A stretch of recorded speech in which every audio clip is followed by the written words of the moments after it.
नमस्कार, मेरा नाम है ओम प्रकाश यादव और आप देख रहे हैं वॉइस ऑफ रिपब्लिक। 20 नवंबर को एनडीए सरकार ने गांधी मैदान में शपथ ली और नीतीश कुमार जी पुनः मुख्यमंत्री की कुर्सी पर आरूढ़ हुए।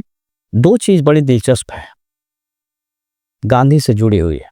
गांधी मैदान ऐतिहासिक मैदान माना जाता है बिहार का, जहां गांधी की मूर्ति लगी हुई है।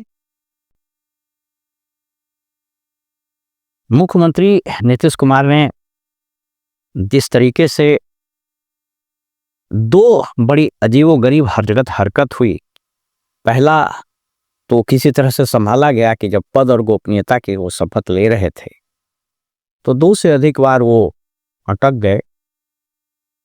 और ये अब कोई बहुत अनयूजुअल बात नहीं है, हमेशा अटकते रहते हैं। वो तो भला हो गवर्नर साहब का कि जो इस पूरे असहज होने वाली संभावित स्थिति से बचा लिया। मैं नीतीश कुमार सत्य निष्ठा से प्रतिज्ञान करता हूं कि मैं विधि द्वारा स्थापित भारत के संविधान के प्रति सच्ची श्रद्धा और निष्ठा रखूंगा। मैं भारत की प्रभुता और अखंडता अक्षुण्ण रखूंगा। मैं बिहार राज्य के मुख्यमंत्री के रूप में मैं अपने कर्तव्यों का श्रद्धापूर्वक और शुद्ध अंतःकरण से निर्वहन करूंगा। दूसरी दिलचस्प बात तब हुई जब प्रधानमंत्री वहां से उड़ रहे थे।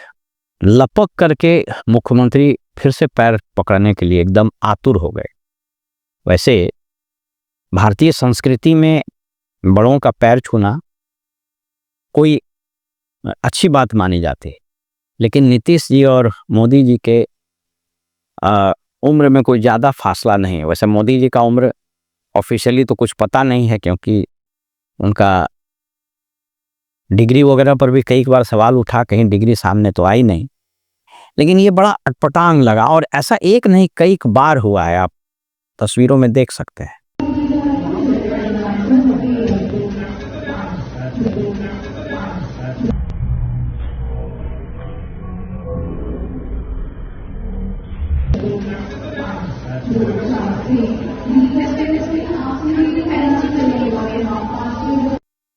अब ये 3 ही कारण से हो सकता है। एक रेफरेंस के कारण हो सकता है, यानी श्रद्धा के कारण। अगर वैसा है तो बहुत अच्छी बात है।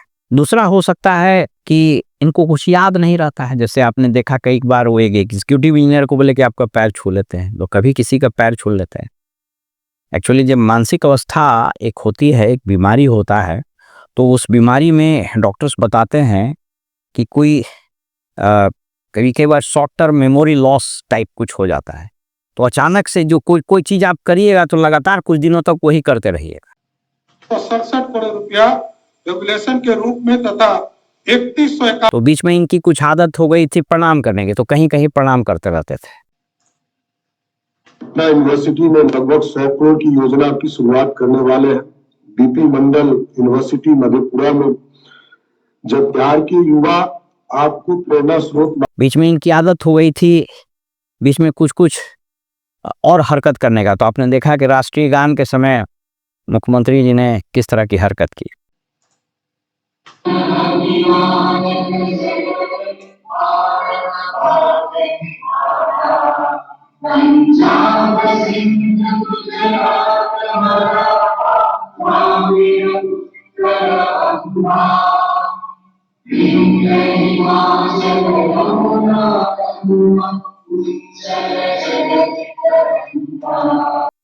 तो एक तो कारण ये हो सकता है, और तीसरा कारण ये हो सकता है कि तमेव माता च पिता तमेव, आप ही के कारण जीते हैं प्रभु, आप कृपा बनाए रखिए। बस इस बार भी 5 बरस रह जाएं, उसके बाद फिर 30 में भी देखेंगे, फिर 30 में कहेंगे 30 से 35, फिर से नीतीश। इन सबसे इतर एक जो बात हुई वो ये कि सामान्यतः हम लोगों ने देखा है राजनीति में कि जब विरोधी दल, हालांकि अच्छी परंपरा नहीं है, विरोधी दल को भी सम्मान पूर्वक सम्मान से बुलाना चाहिए और विरोधी दल के नेताओं को जाना चाहिए। तो अब मुझको नहीं मालूम है कि तेजस्वी को बुलाया गया या नहीं बुलाया गया, ये गए या नहीं गए। अगर गए होते तो दिखाता टीवी में, संभवतः नहीं गए होंगे, तो क्यों नहीं गए आई डोंट नो। लेकिन एक बड़ा अच्छा जेस्चर हुआ था जब उड़ीसा में नवीन पटनायक जी अचानक से मंच पर पहुंच गए थे शपथ ग्रहण समारोह में। एक अच्छी परंपरा है जो ये नहीं हुई। लेकिन एक चीज जो शानदार हुआ वो ये हुआ कि प्रशांत किशोर जी ने गांधी आश्रम भितरवा से जाकर अपने मौन व्रत को रखते हुए और अपने पदयात्रा या उनका जो कार्यक्रम है उसका 2.0 वर्जन की शुरुआत कर। राजनीति में हार और जीत होता रहता है, एक दल जीतता है, एक दल हारता है। एक बड़ी अच्छी कहावत है कि कहते हैं कि हार का स्वीकार ही जीत की शुरुआत होती है।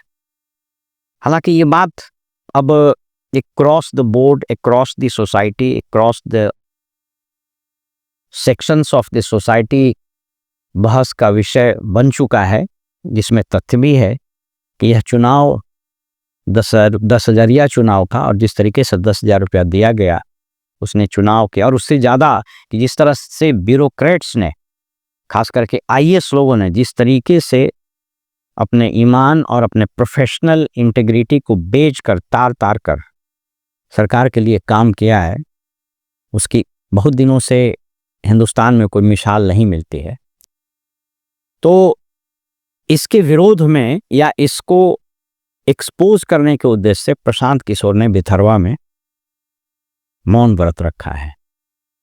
ये 2-3 दिलचस्प घटना की चर्चा हम आपके साथ करना चाहते थे।